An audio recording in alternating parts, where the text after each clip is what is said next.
আমার ঢাকায় যেতে ইচ্ছা করছে। I feel like going to Dhaka. আমি ইংরেজি শেখার প্ল্যান করছি। I am planning to learn English. আমি একটা নতুন ফোন কিনতে চিন্তা করছি।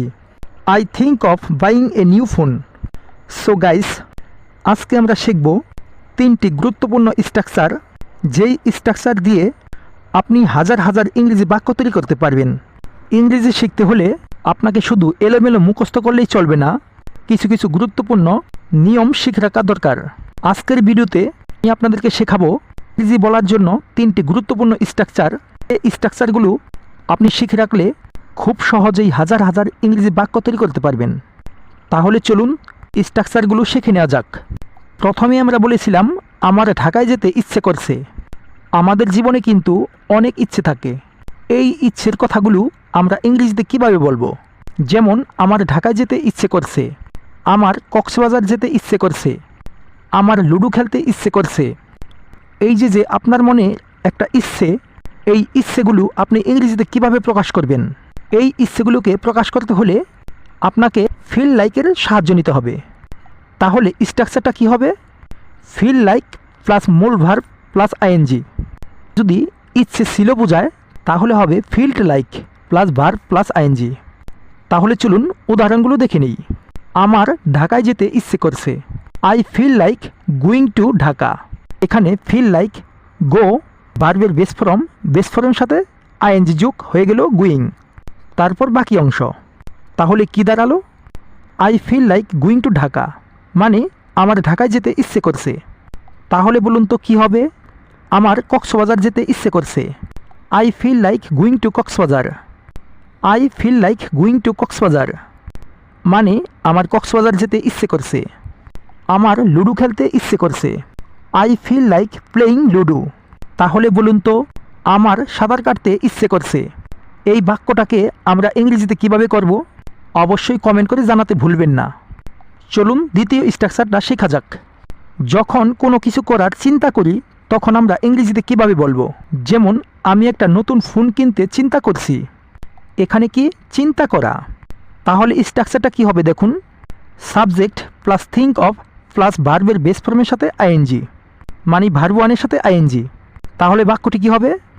I think of buying a new phone. এখানে আই সাবজেক্ট, তারপরে থিঙ্ক অফ বাই ভার্বের বেস ফর্ম সাথে আইএনজি যোগ, তারপর বাকি অংশ। তাহলে কি দাঁড়ালো? I think of buying a new phone.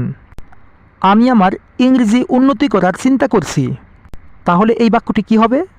I think of developing my English. I think of developing my English.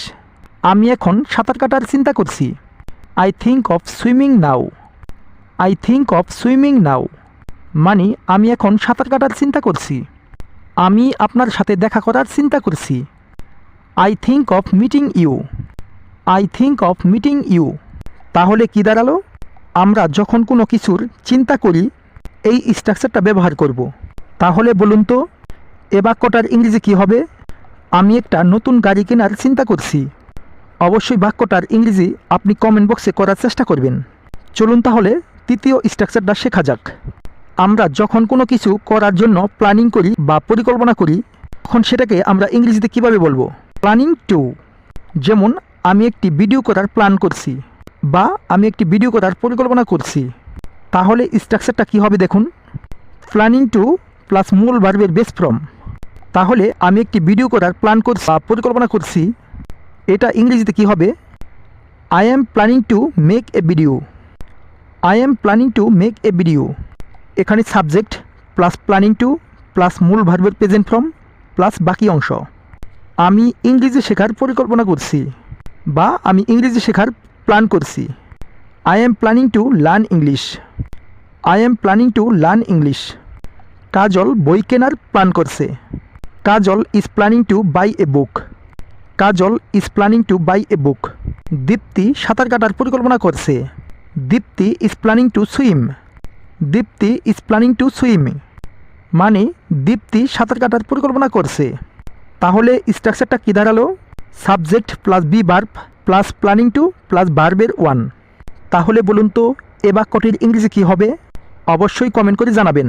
অবান্তিকা স্কুলে যাওয়ার পরিকল্পনা করছে। অবশ্যই কমেন্ট বক্সে জানাবেন। তাহলে আজকের ভিডিওতে আমরা কি শিখলাম? কোনো কিছু করার ইচ্ছে, সাবজেক্ট প্লাস ফিল লাইক ভার্বের বেস ফর্মের সাথে আইএনজি। দ্বিতীয় স্ট্রাকচারটা হলো কোনো কিছু করার চিন্তা করছি এরকম কোনো কিছু বোঝালে তখন স্ট্রাকচারটা হবে subject plus think of plus ভার্বের সাথে আইএনজি প্লাস বাকি অংশ। তৃতীয় স্ট্রাকচারটা হলো যখন কোনো কিছু করার পরিকল্পনা করি বা প্ল্যান করি, subject plus be verb plus planning to plus ভার্বের বেস ফর্ম। সো গাইস, ভিডিওটা ভালো লাগলে অবশ্যই লাইক করে দিন, আর চ্যানেলে নতুন হলে অবশ্যই সাবস্ক্রাইব করে দিয়ে আমাদের পরিবারের সদস্য হয়ে যান। আজকে এ পর্যন্তই। Thanks for watching.